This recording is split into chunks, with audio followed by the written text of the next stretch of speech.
Hello बच्चों। Hello. आज के इस वीडियो लेक्चर में हम लोग बातचीत करेंगे डिस्प्लेसमेंट करंट पर। डिस्प्लेसमेंट करंट क्या होती है और किस तरह से इसको हम हल करते हैं, इसका फार्मूला क्या होता है, इसका कंसेप्ट क्या है, डेरिवेशन किस तरह से बनाते हैं, इन सभी बातों को हम समझते हैं। और ये टॉपिक है इलेक्ट्रोमैग्नेटिक वेव्स का, एक छोटा सा टॉपिक है लेकिन बड़ा ही यूजफुल है, बड़ा ही कंसेप्चुअल है। और इस पूरे इलेक्ट्रोमैग्नेटिक चैप्टर को अगर आपको देखना है डिटेल से, हर एक डेरिवेशन देखना है, तो इसी चैनल में आपको वो वीडियो मिल जाएगा और आप वहाँ से पूरे चैप्टर को एक तरफ से देख सकते हैं। यहाँ पर हम लोग एनसीईआरटी पैटर्न पर जेईई मेंस और नीट के सिलेबस को एनसीईआरटी पैटर्न में सीक्वेंस में पढ़ेंगे विवेक फिजिक्स नाम के इस खूबसूरत यूट्यूब चैनल में। तो आज हम स्टार्ट करेंगे, अभी स्टार्ट करेंगे डिस्प्लेसमेंट करंट। डिस्प्लेसमेंट करंट क्या होती है? वैसे हम लोग जनरली ये जानते हैं कि करंट का मतलब होता है चार्ज में जो रेट ऑफ फ्लो आता है, चार्ज में इलेक्ट्रिक चार्ज जो टाइम के रिस्पेक्ट में फ्लो होता है, कितने टाइम में कितना चार्ज फ्लो कर गया उसको हम करंट कहते हैं। लेकिन डिस्प्लेसमेंट करंट का कंसेप्ट कुछ और है। टॉपिक है हमारे पास डिस्प्लेसमेंट करंट।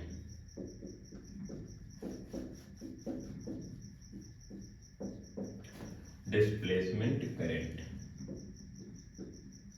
इसे हम लोग आई टी से रिप्रेजेंट करते हैं, आई कैपिटल टी या आई टी, इस तरह से कैसे रिप्रेजेंट करते हैं। जनरली हम लोग करंट का मतलब जानते हैं। करंट अगर कहीं पर फ्लो हो रही है, कोई वायर है और इस तरह से अगर हमने इसको रजिस्टेंस से इस तरह से करंट करा दिया और यहाँ से बैटरी हमने जोड़ दी, स्विच लगा दिया और इस आर रेजिस्टेंस में करंट हो रही है वी वोल्ट के पोटेंशियल डिफरेंस से, तो हम कहते हैं कि कितने टाइम में कितनी करंट फ्लो हो, कितना चार्ज फ्लो हो गया। तो करंट इक्वल टू हम कहते हैं delta Q divide by delta T, यानी टाइम के रिस्पेक्ट में कितना चार्ज फ्लो कर गया एक जगह से दूसरी जगह में, rate of flow of charge with respect to time. ये ऐसा होता है कि यहाँ पर ये हमारे पास फ्री इलेक्ट्रॉन होते हैं और ये फ्री इलेक्ट्रॉन एक इंड से दूसरे इंड की ओर इस तरह से मूव करते हैं। तो ये इलेक्ट्रॉन, फ्री इलेक्ट्रॉन यहाँ पर मूव करते हैं। इन फ्री इलेक्ट्रॉनों के मोशन की वजह से चार्ज फ्लो होता है और चार्ज के रेट ऑफ फ्लो को करंट कहते हैं। ये ध्यान रखना, चार्ज के फ्लो ऑफ रेट को करंट कहते हैं। इसी को हम ऐसे बना सकते हैं, इसी ऑब्जेक्ट को इस तरह से रेजिस्टेंस के फॉर्म में ऐसा ही, तो करंट ऐसे फ्लो हो रही है, फ्री इलेक्ट्रॉन इसके अंदर से ऐसे मूव कर रहे हैं। तो ये जो करंट यहाँ पर आपको देखने को मिलती है, जिसकी डिफिनेशन हम लोग ये लिखते हैं या ऐसे लिखते हैं D Q divide by D T, small या कैपिटल के फॉर्म में लिखते हैं। इस करंट को कहते हैं कंडक्शन करंट। जो करंट किसी कंडक्टर्स में फ्लो हो या किसी मटेरियल में फ्लो होगी, उस करंट का नाम होता है कंडक्शन करंट। ये आपको ध्यान रखना है, उस करंट को कहते हैं कंडक्शन करंट। तो ये जो करंट हमें देखने को मिलती है, इसको कहते हैं कंडक्शन करंट। ये कंडक्शन करंट है और इसे हम लोग आईसी से रिप्रेजेंट करेंगे। IC mean conduction current.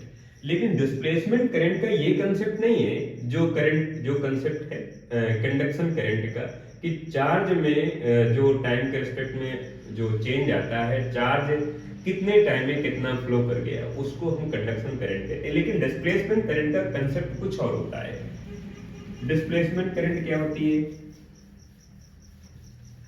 जैसे ये तो इसका इंट्रोडक्शन हो गया करंट का।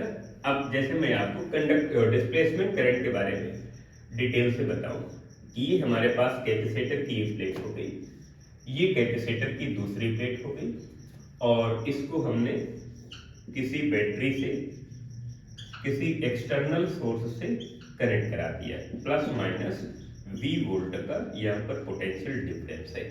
अब आप देखेंगे कि कुछ देर के बाद, जैसे पूरा कैपेसिटर को फुल चार्ज होने में सपोज दैट 60 मिनट लगे और 60 मिनट के बाद पूरा कैपेसिटर चार्ज हो गया और इसमें चार्ज हो गया प्लस की और इधर आ गए चार्ज माइनस की आ गया। तो 60 मिनट के बाद इसमें प्लस क्यू चार्ज यानी माइनस क्यू, इतने क्यू चार्ज स्टोर हो जाएगा 60 मिनट के बाद।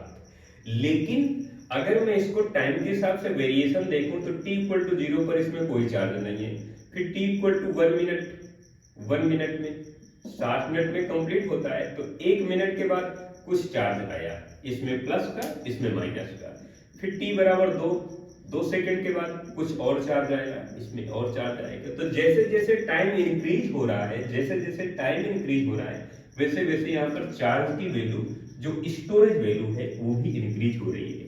समय बढ़ता गया बढ़ता गया बढ़ता गया, समय हो गया 60 मिनट, धीरे धीरे करके 60 मिनट हो गए। यहाँ पर 1 सेकंड है, 2 सेकंड, 3 सेकंड, 4 सेकंड, समय धीरे धीरे बढ़ते बढ़ते 60 मिनट हो गया। तो 60 मिनट के बाद इसमें फुल चार्ज आ गया, जितना चार्ज इसमें स्टोर होना चाहिए उतना इसमें स्टोर हो गया, उतना चार्ज इसमें स्टोर हो गया। तो इसका मतलब धीरे धीरे धीरे टाइम के रिस्पेक्टिव में यहाँ पर चार्ज स्टोर हो रहा है, और चार्ज की वजह से इलेक्ट्रिक फील्ड डेवलप हो रही है। इसका मतलब है टाइम के रिस्पेक्ट में धीरे धीरे यहाँ पर इलेक्ट्रिक फील्ड डेवलप हो रही है, इलेक्ट्रिक फील्ड में वेरिएशन आ रहा है। टाइम के रिस्पेक्ट में इलेक्ट्रिक फील्ड इंक्रीज हो रही है ड्यूरिंग चार्जिंग, और डिस्चार्जिंग में इलेक्ट्रिक फील्ड डिक्रीज होगी टाइम के रिस्पेक्ट में, क्योंकि चार्ज डिस्चार्जिंग में कम होगा। ये ध्यान रखना है आपको। तो यहाँ पर हम एक वर्चुअल गाउसियन सरफेस बना लें। ये हमने दोनों प्लेटों के बीच में एक वर्चुअल गाउसियन सरफेस बना लिया, गाउसियन सरफेस।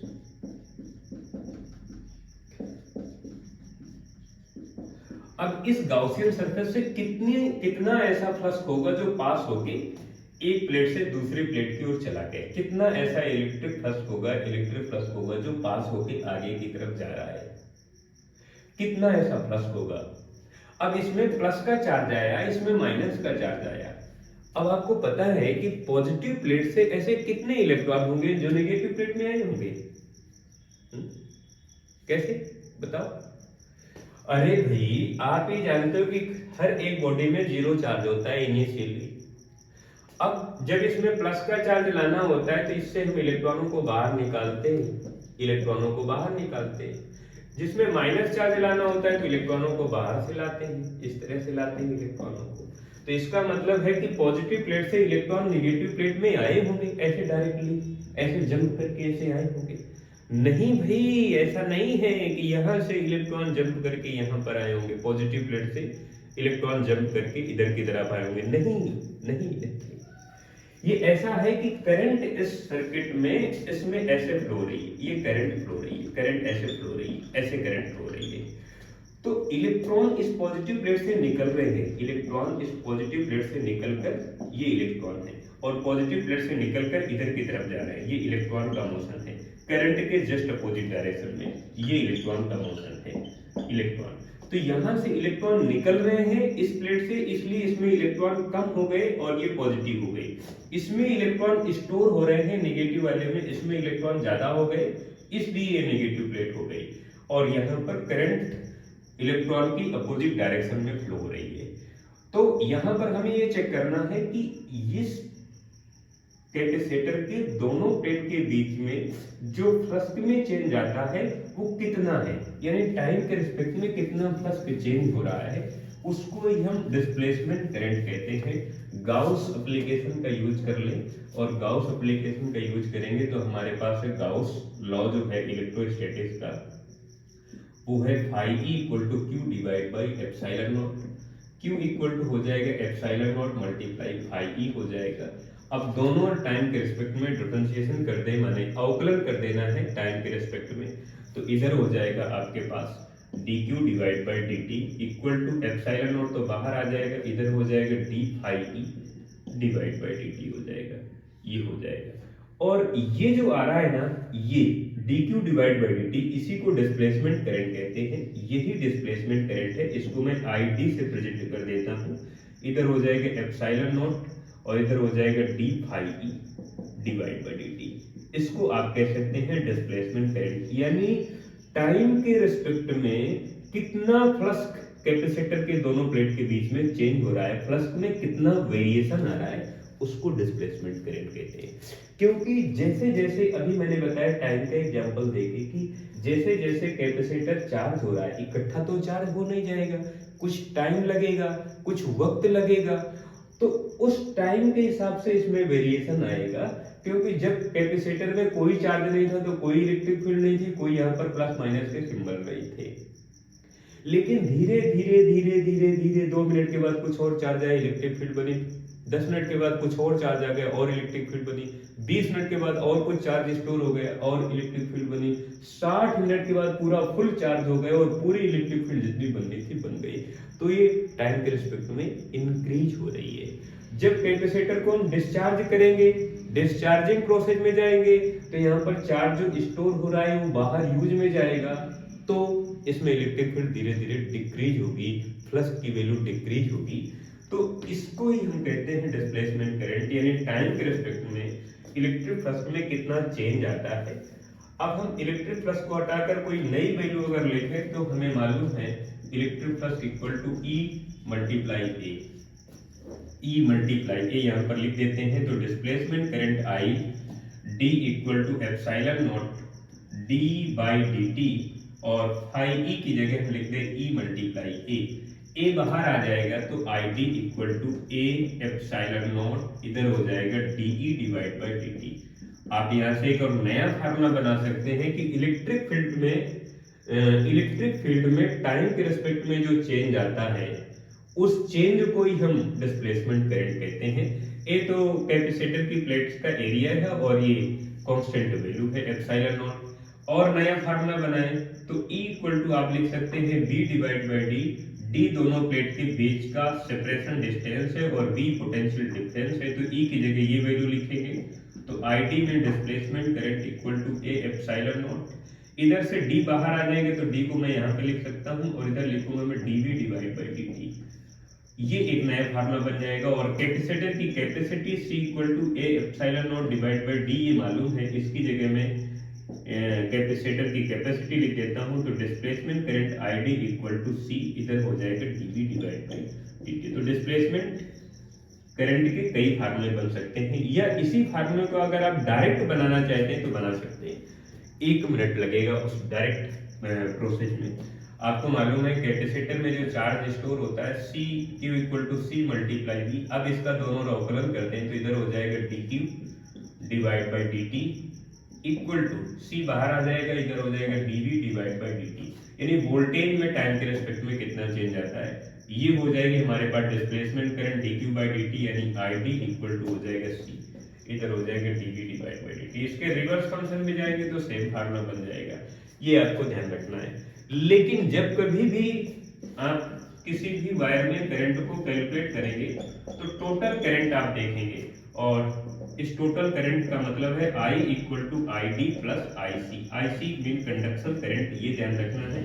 मोस्टली ये होता है कि ID की वैल्यू IC के बराबर होती है, यानी डिस्प्लेसमेंट करंट की वैल्यू कंडक्शन करंट के इक्वल होती है।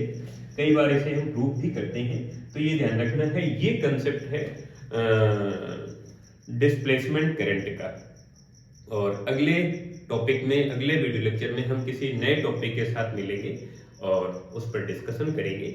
हर एक टॉपिक को डिटेल से समझने की कोशिश करेंगे, और आपके एग्जाम के लिहाज से जैसे क्वेश्चन अभी तक जेईई मेंस या नीट में आते रहे हैं या आने की संभावना है, उन सभी क्वेश्चन पर हम डिटेल से डिस्कशन करेंगे, मुख्य तौर पर न्यूमेरिकल पर।